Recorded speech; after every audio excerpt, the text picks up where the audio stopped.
Hi there, I'm Pam Milliken, and I want to share something with you that's very close to my heart.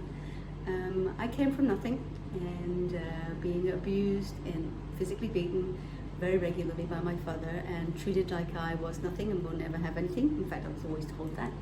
And it could be a sob story. I was completely abandoned by my mother at 15. She left and took my sister, and then 6 months later, I came home from a holiday with some friends and a family to find the house empty and everything I owned had been thrown away. Now, that is a very sad story, and obviously I was angry and upset at the time, but I wouldn't change it for the world now. It's taught me to be strong, it's taught me to be independent, and I've spent my whole life studying human behavior and trying to help other people get past the fact that there's something wrong with those people. And their programming has not allowed them to come from a place of love and kindness, and they can't teach what they don't know. So the fact that my parents couldn't love me and give me the fairy tale upbringing that I would dearly love to have had, it doesn't mean that I'm not worthy or I don't deserve it. It just means that they couldn't show it. And I had a client today who was suffering from something very similar, and she was sabotaging herself all over the place because she didn't feel good enough because her mother hadn't been able to show her she loved her, and she wasn't able to show emotions either, because she's always told to shut up and don't be weak and don't be silly. You shouldn't be feeling like that.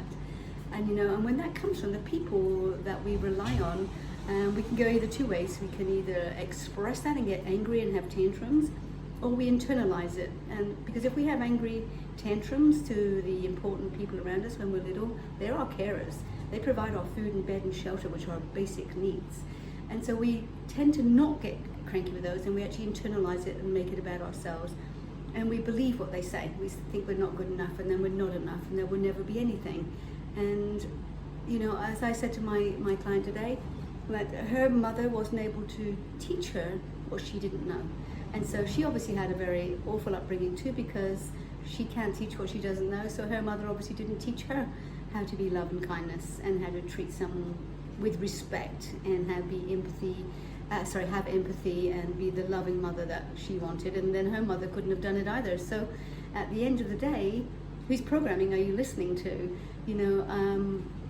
My parents couldn't show me love and kindness because they weren't shown love and kindness, and probably their parents weren't shown love and kindness. And if you go further back and further back, everyone grew up in a very different age and environment with wars and all sorts of things. So there are reasons for being strict and not showing emotion and not doing this and not doing that and stiff upper lip. I was English, so I came from the stiff upper lip thing. Children should be seen and not heard. And so we have to go with who we really are. And if we're completely honest, unless I'm going out stealing something and beating people up and robbing people or hurting my children or not paying my taxes or not doing the right thing, I'm actually an okay person. I'm not perfect and I'm not trying to be, but I'm not maybe what my mother thought. And then if I really look at how my mother was brought up or my father was brought up, and they were brought up in an environment that wasn't very healthy, then they're not going to be able to teach love and kindness, as I've said earlier. So we have to be honest about who we are and step back and go, okay, I'm not perfect, I'm not trying to be, but I am doing the best I can.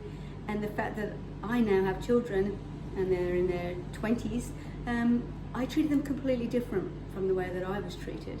And I love my children to absolute bits, and I never wanted them to experience life the way I experienced it, and I wanted to give them everything that I never had.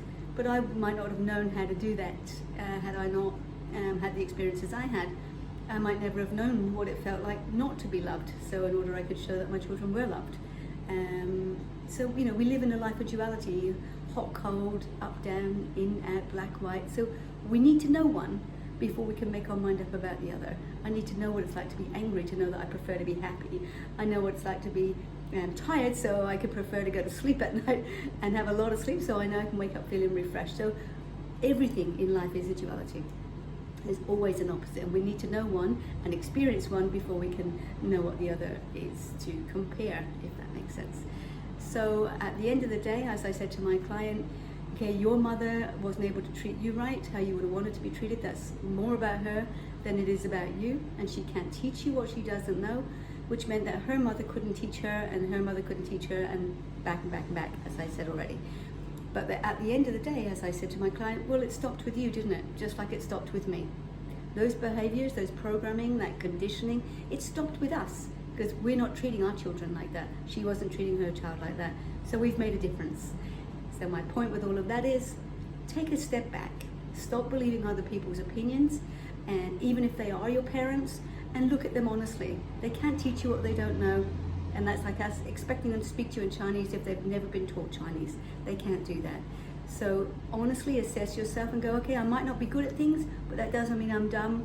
Maybe it just means I haven't trained in that area, or I haven't had any education in that area, which, and I can always change that.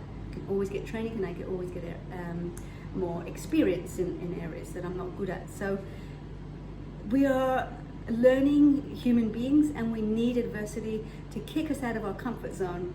And if we use adversity when it faces us, rather than buying into the story and making it feel like we're not good enough and having a pity party, and I hated that word too, so hopefully if you hate it, happy days. It just means maybe I've touched a nerve, and you can, rather than get cross with me, you can go, she's not that powerful to make me feel anything. What did she just show me I'm hiding from?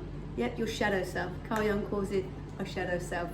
Other people outside of us expose what we're hiding from. So have a look at your behaviors, have a look at your reactions to people. It doesn't matter what they say, it's just your reaction that you should be concerned with. And when you look at your reaction, you can find out what that meant to you, unpack it, get rid of it, and it will never bother you again. And that way you've just grown, you've transcended that environment, and you can use that energy that you've just brought back to yourself to do the things that you want to do. I hope that's been helpful. Have a lovely day, have a lovely weekend, and I will see you soon. Take care.